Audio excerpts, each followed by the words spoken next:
اعوذ باللہ من الشیطان الرجیم بسم اللہ الرحمن الرحیم۔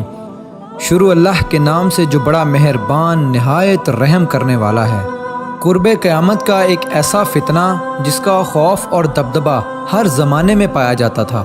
اس فتنے کا ذکر اگر صحابہ کرام کی مجلس میں ہو جاتا تو صحابہ زاروں قطار رونا شروع کر دیتے اور اس فتنے سے اللہ پاک کی پناہ مانگتے۔ دوستو، آج کی اس ویڈیو میں بات کروں گا اس کائنات کے سب سے بڑے فتنے کی، یعنی دجال کی۔ یہ دجال کون ہے اور دجال حقیقت میں کس شخصیت کا نام ہے؟ دجال کی پیدائش کب اور کیسے ہوئی اور دجال کے ماں باپ کون ہیں؟ اور کیا حضور پاک صلی اللہ علیہ وآلہ وسلم کے زمانے میں بھی دجال موجود تھا؟ دجال اس وقت کہاں ہے اور دجال اس دنیا میں کب ظاہر ہوگا؟ دوستو، ان سارے سوالوں کے جواب آج کی اس ویڈیو میں آپ کو قرآن و حدیث کی روشنی میں بتاؤں گا، لہٰذا آپ سے درخواست ہے کہ میری اس ویڈیو کو پورا اینڈ تک ضرور دیکھیے گا۔ دوستو، نبی پاک صلی اللہ علیہ وآلہ وسلم نے ارشاد فرمایا کہ قیامت اس وقت تک قائم نہیں ہوگی جب تک کہ دجال اس دنیا میں ظاہر نہ ہو جائے۔ دجال کی ظاہری نشانیاں اور شکل و صورت کے بارے میں نبی پاک صلی اللہ علیہ وآلہ وسلم نے ارشاد فرمایا کہ دجال چھوٹے قد کا ہوگا اور وہ بدصورت ہوگا، اور وہ ایک آنکھ سے اندھا ہوگا اور اس کے دونوں پاؤں ٹیڑھے ہوں گے، اور اس کے جسم میں بہت زیادہ بال ہوں گے، اس کے سر کے بال گھنگریالے ہوں گے اور اس کا رنگ سرخ یا گندمی ہوگا، اور اس کی ناک طوطے کی چونچ جیسی ہوگی۔ اور دجال کی سب سے واضح نشانی یہ ہوگی کہ اس کے ماتھے پر کاف فا را لکھا ہوگا، جس کو ہر مسلمان پڑھ لے گا، چاہے وہ پڑھا لکھا ہو یا پھر ان پڑھ ہو، لیکن کافر اور فاسق لوگ اس کو نہ پڑھ سکیں گے۔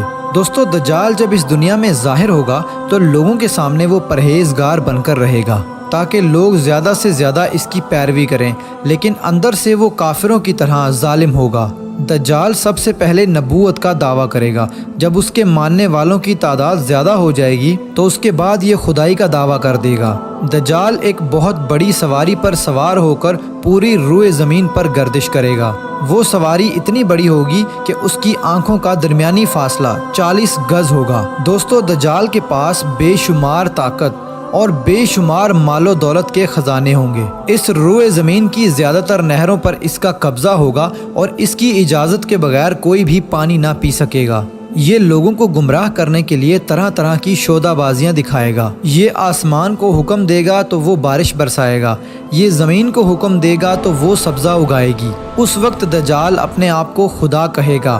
جو لوگ اس کے پیروکار بن جائیں گے ان کو یہ مالا مال کر دے گا اور وہ لوگ عیش و عشرت کی زندگی گزاریں گے، اور جو لوگ دجال کو خدا ماننے سے انکار کر دیں گے تو یہ ان کو قتل کر دے گا۔ دوستو، دجال بجلی سے بھی زیادہ تیز رفتار سے اس زمین کے اندر گردش کرے گا اور وہ دنیا کے ہر کونے میں جائے گا۔ اس وقت دنیا کے تمام کافر اور اسرائیلی لوگ اس کی حمایت کریں گے اور اس کی جماعت کے ساتھ شامل ہو جائیں گے، لیکن جو سچا مسلمان ہوگا وہ اس کو پہچان لے گا اور اس کو ماننے سے انکار کر دے گا۔ دجال پوری روئے زمین میں فتنہ اور فساد پھیلانے کے بعد مکہ مکرمہ اور مدینہ منورہ کی طرف روانہ ہوگا۔ جب یہ مکہ میں داخل ہونے کی کوشش کرے گا تو اس کو مکہ میں داخل ہونے سے روک دیا جائے گا اور آخرکار مکہ سے ذلیل و خوار ہو کر مدینہ منورہ کی طرف جائے گا۔ اس وقت مدینہ منورہ کے 7 دروازے ہوں گے اور ہر دروازے پر اللہ تبارک و تعالیٰ کی طرف سے ایک نگہبان فرشتہ مقرر ہوگا جو اس کو مدینہ منورہ میں داخل ہونے نہیں دے گا۔ اس وقت دجال مکہ اور مدینہ کے باہر کھڑے ہو کر ایک خوفناک چیخ مارے گا۔ اس وقت مکہ اور مدینہ کے اندر جو بھی لوگ منافقین ہوں گے وہ اس کی آواز سن کر باہر نکل آئیں گے اور دجال کے گروہ میں شامل ہو جائیں گے۔ دوستو، دجال 40 دن تک دنیا میں رہے گا اور آخرکار امام مہدی علیہ السلام اور حضرت عیسیٰ علیہ السلام کے ساتھ اس کا مقابلہ ہوگا۔ اس وقت دجال کا لشکر دنیاوی اعتبار سے مسلمانوں سے زیادہ مضبوط اور زیادہ طاقتور ہوگا۔ اس وقت مسلمانوں اور دجالی گروہ کے درمیان ایک بہت بڑی جنگ ہوگی۔ اس جنگ کے اندر دجالی ہار جائیں گے اور دجال کے لشکر کو بہت بری طرح ہار کا سامنا کرنا پڑے گا۔ اس وقت دجال حضرت عیسیٰ علیہ السلام سے ڈرتے ہوئے فلسطین کی طرف بھاگے گا اور حضرت عیسیٰ علیہ السلام اس کا پیچھا کرتے ہوئے اس کو مقام لد پر پکڑ لیں گے۔ اور اللہ تبارک و تعالیٰ کے حکم سے دجال کو قتل کر دیں گے۔ دوستو اب بات کرتے ہیں کہ دجال کون ہے اور اس کے ماں باپ کون ہیں۔ دجال کی پیدائش کے متعلق مختلف روایات ملتی ہیں، جیسا کہ نبی پاک صلی اللہ علیہ وآلہ وسلم کے دور کی بات ہے کہ جب مسلمان مکہ سے مدینہ کی طرف ہجرت کر رہے تھے کہ انہی دنوں میں مدینہ کے اندر ایک یہودی عورت نے ایک بچے کو جنم دیا جو کہ پیدائشی کانا تھا۔ پیدائش کے اعتبار سے یہ بچہ بہت عجیب و غریب تھا۔ بچپن میں یہ بچہ مدینے کے اندر بچوں کے ساتھ کھیلا کرتا تھا اور آہستہ آہستہ یہ بچہ مدینے کے اندر مشہور ہونے لگا اور مدینے کے اندر اس نے اپنے اوپر وحی آنے کا دعویٰ کر دیا اور یہ بچہ لوگوں کے ساتھ عجیب و غریب اور پر اسرار باتیں کرنے لگا۔ جب اس کی ماں کو یہ علم ہوا تو اس کی ماں حضور پاک صلی اللہ علیہ وآلہ وسلم کی خدمت میں آئی اور اپنے بیٹے کا سارا حال نبی پاک صلی اللہ علیہ وآلہ وسلم کو بتایا، اور اس بچے کی ماں حضرت محمد صلی اللہ علیہ وآلہ وسلم سے گزارش کرنے لگی کہ آپ اس بچے کا معائنہ کریں کہ یہ کیا کر رہا ہے۔ ایک دن آپ صلی اللہ علیہ وآلہ وسلم صحابہ کرام کے ہمراہ اس بچے کا معائنہ کرنے کے لیے اس کے گھر کی طرف روانہ ہوئے تو آپ نے رستے میں اس بچے کو انصاری بچوں کے ساتھ کھیلتے ہوئے دیکھا۔ اس بچے کا نام ابن سیاد تھا۔ اس وقت آپ صلی اللہ علیہ وآلہ وسلم کے ساتھ عمر بن خطاب رضی اللہ تعالی عنہ اور دیگر صحابہ کرام بھی موجود تھے۔ اس وقت ابن سیاد بلوغت کے قریب تھا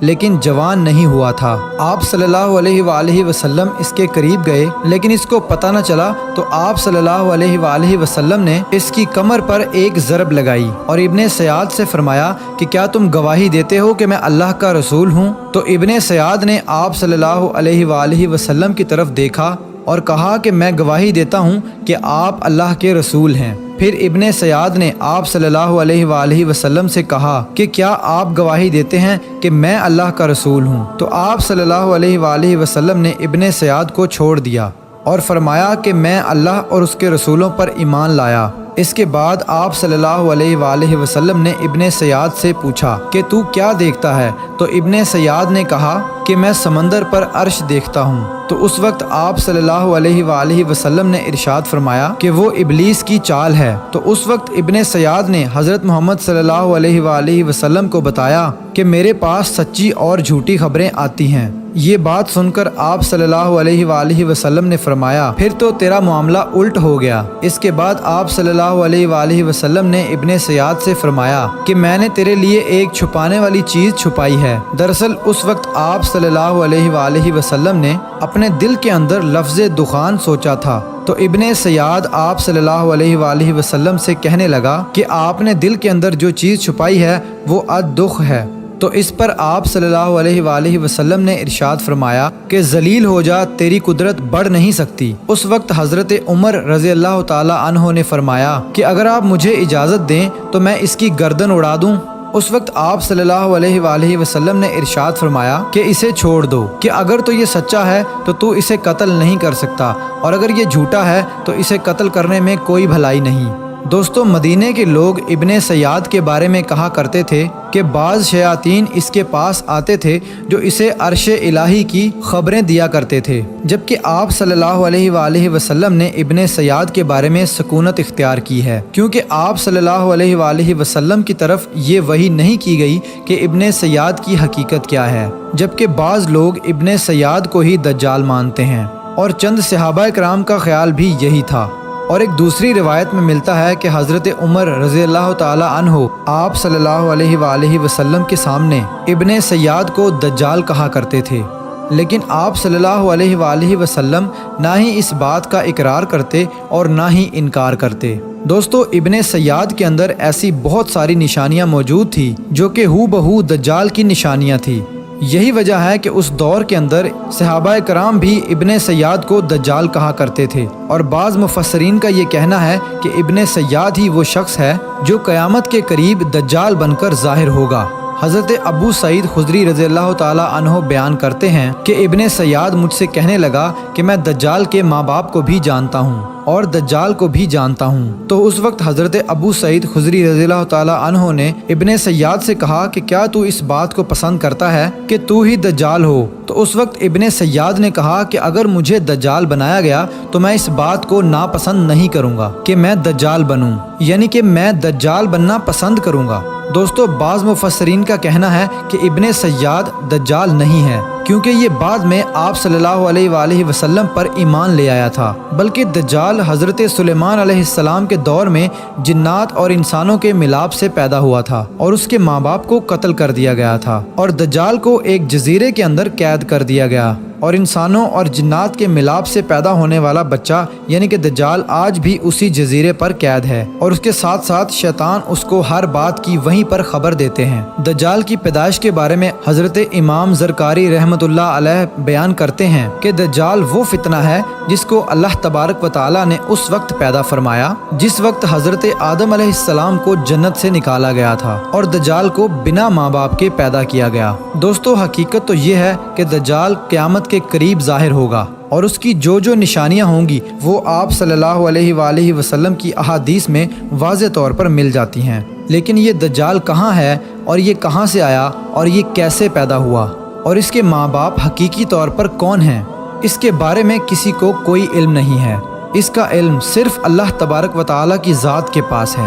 اللہ پاک ہی بہتر جانتا ہے کہ دجال حقیقت میں کون ہے اور وہ کیسے پیدا ہوا۔ اللہ تبارک و تعالیٰ سے دعا ہے کہ اللہ پاک اپنے پیارے حبیب حضرت محمد صلی اللہ علیہ وآلہ وسلم کے صدقے ہم سب کو دجال کے فتنے سے بچائے اور ایمان کی سلامتی کے ساتھ ہمیں زندگی گزارنا اور مرنا نصیب فرمائے۔